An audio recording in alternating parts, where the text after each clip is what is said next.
สมัยเรียนสกีจะการสอนเกี่ยวกับการแต่งตัดตารางออโต้ดับโปรแกรมเวิร์ดทำยิดอันนี้การคิงกูดับโปรแกรมเวิร์ดและสำหรับตัวนี้นะจะมาตัวอย่างอันบอได้ถ้าดับกรณีที่คนใดคนหนึ่งที่ส่งแบบข้อมูลแบบกิกเกอร์แต่ว่าเราต้องการจุดเรียนเอกพิมพ์มันก็มาตัดตารางเราสายืดและนามสกุลเหยียดตัดตารางต่างหาก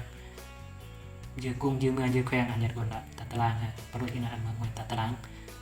นี่จะแบบวิธีการเนื้อมาเพื่อนง่ายขึ้นและสำหรับสกีจะได้สอนเกี่ยวกับวิธีการแต่งตัดตารางออโต้พวกนี้นะอันง่ายแล้วก็แลกเคลื่อน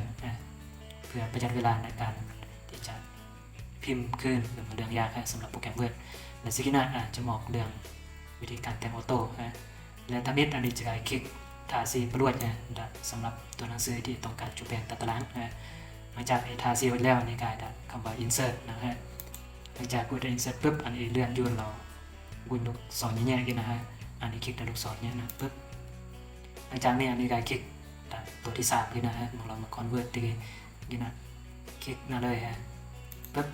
หลังจากคลิกปุ๊บเลยอันนี้จะสังเกตเราสาวโอเคนักลวงมา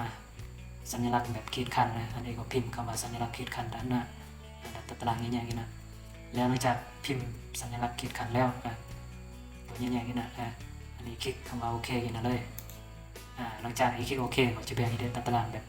สมบูรณ์แบบเลยและในกรณีจะได้มาอันตัวหนังสือกับยันตะลิงเด้จะแต่ละเมื่อหลังจากนี่เราทาสีรวดคำว่าเยอะๆกันนะแล้วหลังจากนี้ก็คลิกตัวกันนะตัวยันตะลิงเปลี่ยนเลยปุ๊บหนังสือเราจะยันตะลิงเราจะเปลี่ยนและสำหรับตัดตารางนี้นะเอกสารยับสำหรับเด็กลูกศรคลิกนะยับ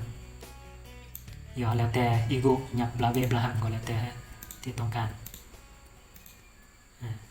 สำหรับพี่นายสำหรับยับเบื่อตัวอย่างจุดเปลี่ยนจุดเนี้ยจุดนำตัวอย่างตัวอย่างจุดอันนั้นนำยับยูร์ทาสีเราโอเคจุดหนังสือเข้มถ่ายทาตัวเข้มนี่นะแล้วก็เนี่ยจะเปลี่ยนคืออะไร